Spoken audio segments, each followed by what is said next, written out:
ఆ పైన ఇంకా ఎంతో ఉన్నది. ఆ పైన నుండి కిందకి కొలిస్తే ఏమిటి, ఆకాశమే ఆమె యొక్క మహత్వాన్ని చివరిది అని కూడా చెప్పవచ్చు. మనకేమో భూతాకాశం చివరిదమ్మా, అమ్మవారికి ఇంకా ఉన్నాయి కదా, పరాశూన్యము, అవ్యక్తాకాశము, మహదాకాశము, అహంకారాకాశము, తన్మాత్రాకాశము, భూతాకాశము. ఆమె ఎవరు? పరాకాశము, ఆవిడ పరాత్పర కళాం, ఆమె చివరిది. ఆ పైన ఇంకా ఎంతో ఉన్నది. ఆ పైన కిందకి కొలిస్తే ఏముంది, ఆకాశమే ఆమె యొక్క మహత్వాన్ని చివరిది అని కూడా చెప్పవచ్చు. అక్కడి నుంచి కింద నుంచి అక్కడి దాకా కూడా అమ్మవారే అని. ఆమె ఆకాశ వై బ్రహ్మగా ఉంది, ఆకాశమే బ్రహ్మస్వరూపిణిగా బ్రహ్మానిగా ఉందని అర్థం చేసుకోండి. అందుకే ఆమె హంత, గృహాంతస్థ. హంత అంటే అది, అంటే ఆమె గృహము అంత ఉంది అని. చింతామణి గృహం అంటే అమ్మవారి ఉట్టి ఒక చుక్క ముగ్గులో పెట్టే చుక్క కాదు అది. ఈ సర్వము తనలో తానే అయి ఉన్నది అంతా. అంటే అది 11. చిత.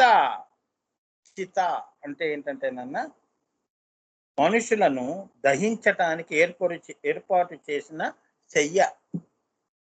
ఆమె చితాభస్మము అంటాం కదా, అది సామాన్య అర్థం. చితాభస్మము అంటాం కదమ్మా. అంటే మనుషులకు దహించడానికి ఏర్పాటు చేసిన శయ్య, అంటే మంచం లాంటిది. శయ్య మీద పడుకోబెట్టి దహన కార్యక్రమాలు చేస్తారు కదా, అది సామాన్య అర్థం. కానీ చిత అంటే ఏంటి, ఆ అర్థం ఇక్కడ చెప్పకూడదు. గురుగారు అమ్మవారి ఆజ్ఞ లేదు కాబట్టి అలా చెప్తున్నాడు. నాకు లేదు కదమ్మా, అమ్మవారు చెప్పొద్దు అంటుంది. సో మరి ఆయన ఏం చెప్పాడో అదే నేను చెప్పగలుగుతాను తల్లి. ఆ రహస్యం ఒకటి ఆపమని చెప్పింది అమ్మవారు. చిత అంటే ఏంటంటే ఆ అర్థం ఇక్కడ చెప్పకూడదు అని. చిత్ అంటే చిత, చిత్ స్వరూపిణి కాబట్టి ఆమె చిత లేక చితి అయినది. ఆమెను అఖండ అద్వయానంద పరచితి అంటారు. ద్వయము చెయ్యలేని ఆనందం ఆమెది, పంచుకునేది కాదని. అందుకే ఆమెని అఖండ అద్వయానంద పరచితి. పరాచిత్ అది. అంటే నేను మీకు అర్థమయ్యేట్టుగా చెప్పాలి అంటే ఇక్కడ అమ్మవారు చెప్పొద్దు అని చెప్పింది. కానీ ఇక్కడ ఏంటంటే మీరు ఎలా అర్థం చేసుకోవాలి అంటే, చిత అంటే శరీరానికి ఒక చిత. మనం మంచి పనులు చేసుకుని ధర్మార్థ కామ మోక్షములుగా ఈ శయ్య మీద మనం దహన సంస్కారాల తర్వాత నీ ఆత్మ మళ్ళీ లయము పొందేది ఇంకో చిత. అసలైన చిత్ ఆమె. ఆ చిత్తులో నువ్వు కలవటం, అందులో నువ్వు ఏకము అయిపోవటం, అది నీకు రెండవ శయ్య మంచం అని అర్థం చేసుకోండి. అంటే 2 మృత్యువులని.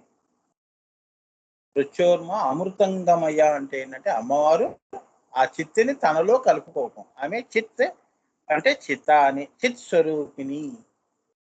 తన చిత్ స్వరూపిణిని శారీరకంగా తొలగించి ఆ చిత్తుని తనలో మళ్ళీ చిత చేసుకుంది. అంటే ఏంటంటే కలుపుకుందో కాల్చేసిందో తల్లి ఇష్టం. ఆవిడ నది వెళ్ళి సముద్రంలో కలిసిపోయిన తర్వాత ఏముంది, చిత అయిపోయిందండి, కలిసిపోయినది అని. అది రెండవ చిత అని కూడా అలా అర్థము చేసుకోండి.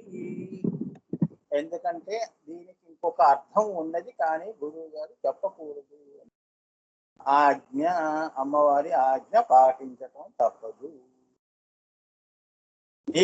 నీకు నేను ఒకటి చిత్ మీద నా అనుగ్రహంతో ఈ రకంగా చెప్పు అని అమ్మవారు చెప్పించింది. చిత అంటే ఏంటంటే చెయ్యమ్మ, శరీరం కాల్చేసాం అయిపోయింది మన జీవితం, ఇదొక చిత. ఇంకొక చిత అనే సామాన్య అర్థం, కానీ ఆ అర్థం ఇక్కడ చెప్పకూడదు. చిత్ అంటే చిత్ స్వరూపిణి కాబట్టి ఆమె చిత లేక చితి అయినది. ఇంకొక చితి ఏమిటి మనకి, ఆత్మకి, శరీరానికి అయిపోయింది. మళ్ళీ నీకొక ఆత్మకి ఒక చితి ఉండాలి కదా, ఇది ఎక్కడికి వెళ్ళాలి? ఆమె చితి అయింది అంటే త్రికోణంలో ఉన్న బిందువు రెండవ దహన సంస్కారం నీకు. అంటే లయము కావటం ఆమెలో. ఆ చిత్ అనే శయ్య మీద నువ్వు లయం అయ్యావు. అదే నువ్వు కూడా చిత్ స్వరూపాన్ని ధరించావు అని, అదే శాశ్వతము అని. 2 శయ్యలు ఉంటాయి, 2 దహన సంస్కారాలు ఉంటాయి అని ఈ నామం అంతరార్థం. చాలా నేను సామీప్యంగా చెప్తున్నాను, దగ్గరగా చెప్తున్నాను. అసలైన అర్థం మరి అది మీకు సానుభూతి చేసుకోవటం. ఎందుకంటే అమ్మవారి ఆజ్ఞ లేదు కాబట్టి చెప్పకూడదు, ఆయన చెప్పలేదు, మమ్మల్ని చెప్పనివ్వట్లేదు. కానీ ఇదే నేను అనుకుంటున్నాను. అంతేగా చిత్ స్వరూపిణి అవుతావు. చిత్ అంటే ఏంటంటే అమ్మవారి చితి మీద మళ్ళీ నీకు నీ ఆత్మ లయం పొందిందని, అక్కడికి నువ్వు పరిసమాప్తం అయ్యావని, నీ దహన సంస్కారాలు పరిపూర్ణమయ్యాయని, ఇంకా ముక్తి కాదు, ఇంకా నీకు కర్మకాండ అనేది లేదు ఇంకా భూమి మీద. నువ్వు కూడా అమ్మవారి స్వరూపంగానే ఉంటావు. అవతార పురుషులకి కర్మకాండలు ఏం చేస్తాం? కృష్ణాష్టమి అంటున్నాం కానీ తద్దినాలు పెడుతున్నాం అని. అలా కూడా మనం మహాపురుషులు అంతే కదమ్మా. అది ఒక పర్వదినము, పండగ అని అమ్మా. అది 2వ చిత్తు. ఈ చిత్తు ఆ చిత్తులో పరిపూర్ణమైపోయిందని అదనమాట. సో అమ్మవారు మరి మంగళ కదా. సో అమ్మవారి పండుగలన్నీ నీ పండుగలు అవుతాయి. ఇంకా ఎందుకు కలుసుకుంటూ ఉంటారు అంతేగా. ఆదిశంకరాచార్య మనం కలుసుకుంటున్నాం కదమ్మా. అది కూడా అర్థం చేసుకుంటున్నాం. నాకైతే అదే స్మరణ. ఎందుకంటే నేను అందులోకి వెళ్ళలేదు కదమ్మా. ఇంకా నాకు అమ్మవారు ఇవ్వవలసిన, అమ్మ దయతో నాకు రావాల్సిన ఏమున్నాయో నేను అది ఆశించను, మీరు ఆశించరు, అది వేరే విషయం. సో నాకు తెలిసింది ఇంతే. నేను హ్రీం బీజం వరకు వెళ్ళాను అంతే, నాకు అంతవరకు తెలుసు. దానిపైన అవ్యక్త పరాశూన్యాలు అవన్నీ కూడా బ్రహ్మకే బ్రహ్మ విద్యలు అవన్నీ. మరి ఆ బ్రహ్మదేవుడే తెలుసుకోవాలి. ఆయన తెలుసుకొని మళ్ళీ కింద లోకాల్లో ఉన్న వాళ్ళకి చెప్తే నేను మీకు చెప్తాను. అంతేగా, నేనేం చెప్తాను? ఇప్పుడు ఆ జ్ఞానం కోసం నేను బ్రహ్మ తపస్సు చేయాలి. రావణాసుల్లోనూ ఎవరిలోనూ రాక్షస తపస్సు చేస్తే గానీ బ్రహ్మదేవుడు రాడా? బ్రహ్మ విద్య బ్రహ్మకే బ్రహ్మ విద్య చాలా ఉన్నాయమ్మా, సామాన్యంగా లేదు అమ్మవారిది. మళ్ళీ ఆమె ఎవరు? 12వ నామంలో హోమ హమ అని రాశారు. హకారము మకారము కలిస్తే హమ. ఏంటో చూద్దాం. రహోయాగంలో జరిగేది హా మామము, హా మాము ఆమము. అంతర్యాగం బహిర్యాగంలో జరిగేది స్థూల సూక్ష్మ హోమము. రహస్యం. హోమాలు ఎక్కడ చేస్తాం? స్థూలంలో చేస్తాం. మనం ఎక్కడికైనా వాళ్ళ ఇంట్లో హోమాలు చేస్తున్నారండి అంటే అది స్థూల హోమాలు. రహోయాగంలో ప్రాణంతో చేస్తున్నావు. ఏం చేస్తున్నావు? ప్రాణంతో హోమం చేస్తున్నావు అంటే ఉదాహరణ ప్రాణ ఉత్పత్తి చేస్తున్నావు.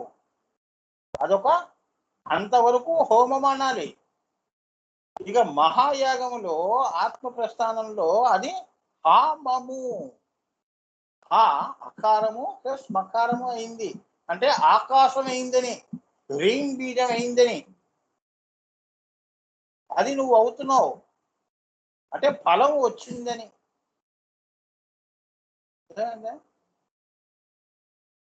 హోమాలు అయిపోయినాయి, ఇంకా నువ్వు ఎంతకాలం చేస్తావురా వెధవా అని.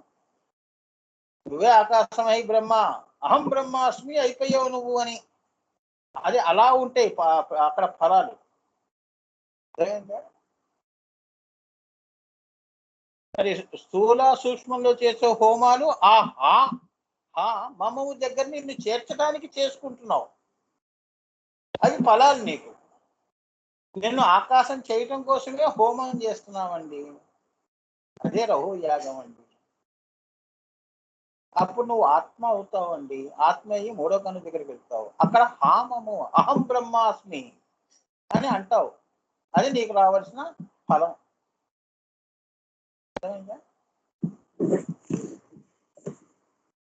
మీ అందరికి అర్థమైందా అమ్మా? కూర్చున్న 8 మందికి ఇది అర్థమైంది అనుకుంటాను. చాలా రహస్యాలు ఉన్నాయి నాన్న. కనీసం చేస్తారా చేయరా అనేది పక్కన పెట్టండి, కనీసం వినటం వలన కూడా పుణ్యమే. పుణ్యశ్రవణ చేసుకోవటంగా రోజు అమ్మవారి లలితా సహస్రం పారాయణం ఎలా చేస్తున్నారు? శ్రవణంతో చేస్తున్నారు, వింటున్నారు, చేస్తున్నారు, పుణ్యమే. చెడు మాటలు వినకండి కదా, చెడు మాటలు చెడు ఇవన్నీ మనం చేయట్లేదు కదా.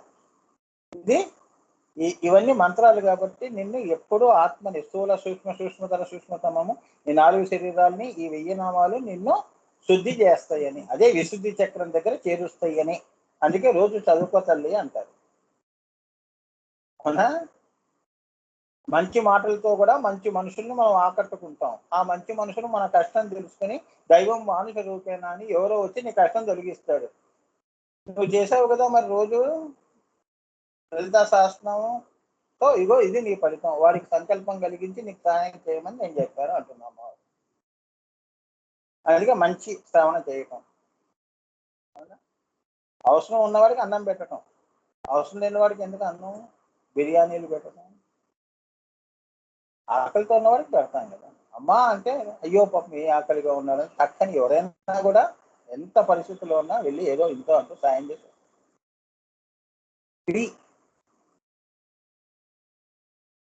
గమని అమ్మవారు 13వ నామం, ఆఖరి నామం నాన్న ఇది. ఇంకొక 5-6 నిమిషాలు ఉంది, చెప్పే ప్రయత్నం చేస్తాం, దాంతో ఈ నామం అయిపోతుంది. 58వ నామం పంచబ్రహ్మ సనస్థిత అనేది రేపు రావాలని అనుకుంటున్నాను, లేదంటే రేపు 5 నిమిషాలు ఇది అయిపోతుంది, సగం చెప్తాను. గమని అంటే ఏంటి? మన శరీరమునందు శిరలు ధమనులు ఉన్నవి, శిరలు ధమనులు ఉన్నాయి. అంటే ఈ తల్లి దహర ప్రదేశములో, అంటే గుండెలో 108 స్నాయువులుగా, అలా శరీరం అంతా 72,000 స్నాయువులుగా, శిరలుగా, దారాలుగా. నరాలు ఎలా ఉంటాయి? ఒక్కొక్క నరం సాగదీస్తే మరి ఈ ఇంటి నుంచి ఆ ఇంటి వరకు ఉంటాయి. దారాలు ఎలా ఉంటాయి? దారపూడలా ఉంటాయి నరాలు. మనకి తెలియట్లేదు, అవన్నీ చూడలేదు కాబట్టి. 108 స్నాయువులుగా, శరీరమంతా 72,000 స్నాయువులుగా, శిరలుగా, దమనలుగా ఏర్పడి, దమనలు అంటే టిష్యూస్, ఈ త్వర ఉంది కదా, చెయ్యి, అన్ని టిష్యూస్ పట్టేస్తుంటుంది. ఈ శరీర నగరాన్ని వృద్ధి పొందిస్తూ ఉన్నదని అర్థం. ధమని అంటే అంటే ఆ అమ్మవారి శక్తి అలా ప్రవహిస్తోంది కాబట్టి. ఇదంతా గృహాంతస్థ. ఈ గృహములో కూడా చూడండి, అమ్మవారు 14 లోకాల్లో ఉన్న అన్నిటిలో కూడా తానుయే, ఇదంతా తన గృహమే, గృహాంతస్థ. దీన్ని బట్టైనా మనం అర్థం చేసుకోవాలి, ఆమె సర్వాంతర్యామి అని. గృహాంతస్థ అంటే ఎక్కడో మణిద్వీపంలో ఇల్లు కట్టుకొని ఉందని కాదు అక్కడ అర్థం. ఆవిడ పెద్దది తలుచుకోగానే పెద్దది ఏదో వచ్చేసింది, ఆ నగరంలో ఉంటుంది, సుఖభోగాల్లో ఉంటుంది, ఇలా మనం ఊహలు చేయటం కాదు. సుఖము సచ్చితానంద కంటే ఆమె సృష్టి చేసింది కాబట్టి మనకంటే ఎక్కువ కష్టం ఆమెకే ఉంది, నీకు లేదు అని అర్థం చేసుకోండి. నేను సృష్టి చేశాను కాబట్టి నాకు బాధ్యత ఎక్కువ రాని. తల్లిదండ్రులకు బాధ్యత పిల్లల మీదే కదా. అలా నీలో తల్లిదండ్రులు కేవలం నీ యొక్క ఇవే పై చెప్పగలుస్తారు, నియమాలు చెప్పగలుస్తారు, కానీ నీ లోపల కూడా అమ్మవారు పనిచేస్తుంది. శ్వాస రూపంలో కానీ శక్తి రూపంలో కానీ. ఆ శ్వాసయే శక్తి, నాదమే అది ఉంది కాబట్టి ఆ యొక్క ఆ 72,000 నాడులన్నీ సరిగ్గా రక్త ప్రసరణ జరుగుతుంది కాబట్టి నువ్వు చైతన్యవంతంగా ఉన్నావు. ఇదంతా గృహమే. ఓం భూ ఓం 14 లోకాలు ఆమె గృహమే అని. ఆమె సంచారమే ప్రాణము, ముఖ్య ప్రాణంగా వస్తుంది, ముఖ్య ప్రాణంగా మళ్ళీ పైకి వెళ్తుంది, మళ్ళీ సంచారము చేస్తున్నది అన్ని లోకాల వైపు. సప్తకోటి మహామంత్ర సముదాయమే చింతామణి గృహం. సప్తకోటి మంత్రాలు ఏ లోకంలో నువ్వు ఏ మంత్రం చెప్పినా కూడా దీని మూలం ఎక్కడుంది అంటే అమ్మవారి బిందువులో ఉందిరా గదవా అని. ఇక్కడ భూమి మీద ఎవరో దేవతను పెట్టుకొని ఓం స్వాహ అనుకుంటూ మధ్యలో నామం పెట్టావే, ఈ ఓం మళ్ళీ అక్కడ ఉంది, ఈ స్వాహ అక్కడికి వెళుతోంది. అర్థమైందా?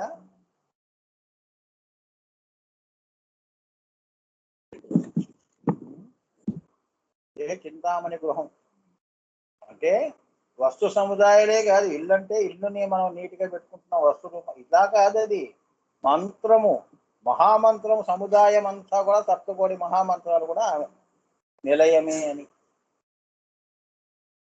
హ్రీం బీజము మహదాకాశం, మరి ఆమె నిలయమే కదా. హ్రీంకారాసన గర్భితానలసికం అంటే ఆ ఇల్లు ఆవిదే అయింది.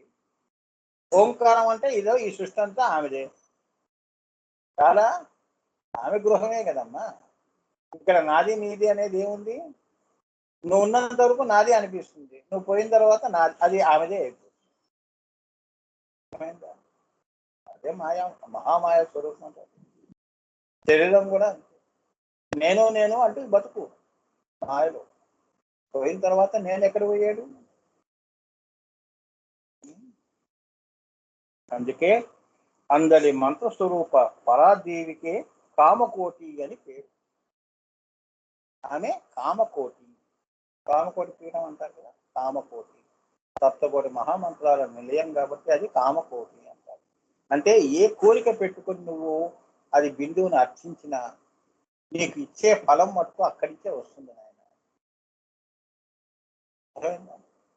తండ్రి సంపాదిస్తే జీతం వచ్చిన తర్వాత కోరిక తీరుస్తా అంటాడు కదా, అలానే ఏ దేవత అయినా కూడా అమ్మ ఇస్తే నీకు ఇస్తాను రా, ఓం దుమ్ దుర్గాయే నమ అంటున్నావు కదా, ఆ తల్లి వరకు వెళ్ళాలి. ఇవ్వాలా ఇవ్వకూడదా అనే నిర్ణయం అక్కడ జరుగుతుంది. నీ యొక్క గ్రామ దేవతల వరకు కూడా. మంత్ర జాతికి సర్వ సాఫల్యములు వసంగున్నది కాబట్టి ఆమె చింతామణి. అందుకే అమ్మని పట్టుకుంటే అన్ని కోరికలు తీర్చేస్తుందని. ఇదెందుకు స్వామి ఈ మధ్యలో వీళ్ళంతా అంతే కదా. మీకు గవర్నమెంట్ పని చేసి పెడతామండి, మధ్యవర్తులు ఉంటారు కమిషన్ తీసుకుంటారు అంటే అలా అలా కూడా అర్థం చేసుకోండి అంటున్నా, అంతేగాని దేవతలందరూ కమిషన్ తీసుకుంటున్నారు కాదు. అంటే ఏంటంటే వీళ్ళు కూడా ఆ స్థితిలోకి నీ స్థితిలోంచి ఆ స్థితికి ఎదిగిన వాళ్ళు అంతే కదా. గురువు కూడా అంతే కదా, నీ కోరిక తీరాలి అంటే కష్టం నాకు చెప్పుకుంటావు, నేను అమ్మని ప్రార్థించి వాడు బాగుండాలి తల్లి అంటున్నాను. అది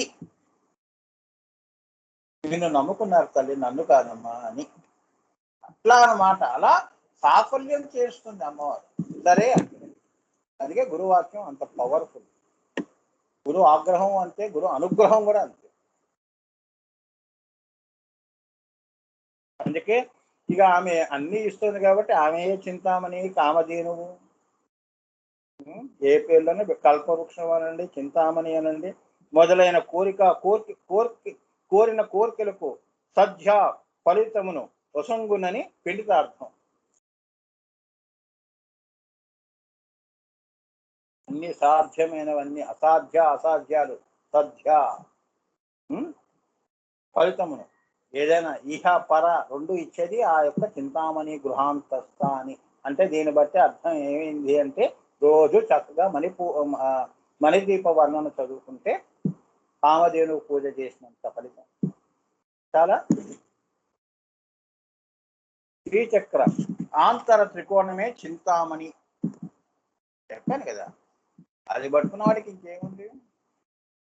అంతస్థ అంటే అందున్న బిందు మండల రూపిణి, అంతస్థ అంటే ఆమె బిందు రూపంలో ఉందని ఆమె ఇస్తుంది నీకు ఇహ పర.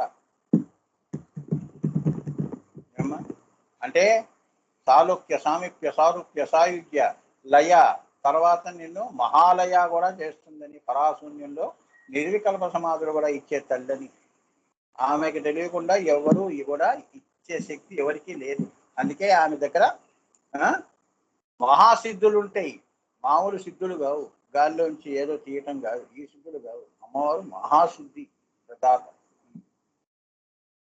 ప్రగ అంటే ప్రారబ్ధ నాశిని అని. నేను ఇంత ప్రారబ్ధంతో ఈ ప్రారబ్ధాన్ని కూడా తొలగించే తల్లి. మణిద్వీప వర్ణన చదివితే ప్రారబ్ధము కూడా నాశనం చేసి పడేస్తున్నాము, ఎంత పాపమనం చేస్తుంది. ఇది గాయత్రి సహస్రనామము ప్రగాయే చింతామణి మంత్రం. గాయత్రి సహస్రనామాలు ఉన్నాయి కదా అమ్మవారివి, ఆ యొక్క ప్రగ అంటే ఏంటంటే చింతామణి మంత్రం. అది గాయత్రి మంత్రం. సహస్రనామాలు చదివినా కూడా అదే ఫలితము అని. ప్రాగ ప్రాగ అంటే ఏమిటి? ప్రా అంటే ప్రథమము, మొదటి దేవత. గా అంటే గగనములు. నీ కోరికలన్నీ ఆకాశం నుంచే పుడతాయి, ఆకాశంలోనే తీరుతాయి అని. అంతేగా ఊహలు అన్నీ కూడా గగన కుసుమాలు కోరికలు. ఆకాశం అంతా కోరికలు కోరికయ్యా అంటుంటారు. త్వరగా అది ఏమిటది? గురువు గారు నాకు ఇచ్చింది. ఓం హ్రీం ఓం ఓం హ్రీం అర్థమైందా? అదే చేసుకుంటూ ఉంటాను. అంటే నాకేదో కోరికలు పెట్టుకుని చేస్తున్నాను, నాకేమీ లేవు. నాకు పైది వద్దు, ఇహము వద్దు, పరము వద్దు. అదే నేనుగా చేసుకుంటూ ఉంటాను. ఓం హ్రీం ఓం బీజ సంపుటితో ఉన్న మంత్రము ఇదొక్కటి అన్నా చేసుకోండి అని ఎందరికో ఇద్దరు ముగ్గురికి ఇచ్చాను, అందరికీ ఇవ్వలేదు.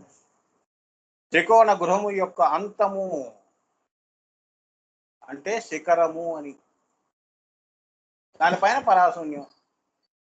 త్రికోణ గృహము యొక్క అంతము అంటే శిఖరము, శీర్షకోణములో ఉండే యోగిని పైన ఉన్న అదే ఏంటి మారి ఆమె యోగిని. యోగినులకే యోగిని, యోగేశ్వరేశ్వర అంటారు. అది కృష్ణుడు కూడా చెప్పుకోలేదు, నేను యోగేశ్వరేశ్వర అనలేదు, యోగేశ్వర అన్నాడు. అసలు రూపం పైన ఉంది అని. శీర్షకోణములో ఉండే యోగిని రూపము ఆమె కామేశ్వరి. అంతవరకు నీ కోరికలు ఉన్నా కూడా తీరుస్తాను పోరా అని ఇచ్చే తల్లి అన్నమాట కామేశ్వరి అంటే. పరాశూన్యంలో నిర్వికల్ప సమాధి దగ్గర నుంచి ఇక్కడ భూమండలంలో నీ కష్టం వరకు కూడా ఇహము పరములో కూడా అంత పైన ఉన్నది.